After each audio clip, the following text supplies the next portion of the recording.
Hello everyone, আমি অঙ্কনা। আমার চ্যানেলে তোমাদের সকলকে স্বাগত জানাই। আজ আমি তোমাদের সাথে কয়েকটা জেনারেল নলেজ আর জেনারেল অ্যাওয়ারনেসের কোয়েশ্চেন অ্যান্সার শেয়ার করে নিচ্ছি। কোয়েশ্চেন নাম্বার 1, কোন পণ্যটির জিআই ট্যাগ আছে এবং এটি তামিলনাড়ু থেকে উৎপত্তি? অ্যান্সার হবে Kanjeevaram silk. Question number 2, Bikaneri ভুজিয়া কোন রাজ্যের এটি জিআই ট্যাগযুক্ত খাবার? অ্যান্সার হবে রাজস্থান।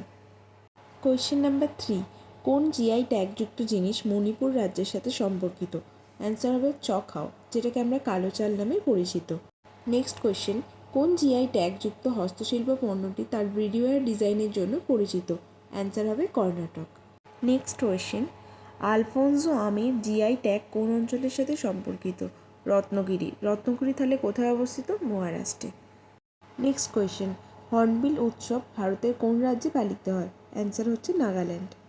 নেক্সট কোয়েশ্চেন, লোসং হলো একটি নববর্ষ উৎসব, এটি কোন স্থানে পালিত হয়? অ্যান্সার হবে সিকিম। এরপর নেক্সট কোয়েশ্চেন, কুম্ভমেলা কতগুলি প্রধান স্থানে অনুষ্ঠিত হয়? অ্যান্সার হবে 4টি, হরিদ্বার, প্রয়াগরাজ, নাসিক আর উজ্জয়িনী। এরপর নেক্সট কোয়েশ্চেন, কোন রাজ্যে ওয়াঙ্গালা উৎসব পালিত হয়? অ্যান্সার হবে মেঘালয়। এই ভিডিওতে এই প্রশ্নটি আমাদের শেষ প্রশ্ন, ভারতীয় জাতীয়তাবাদের জনক কে? অ্যান্সার হবে Raja Rammohan Roy. Thank you for watching.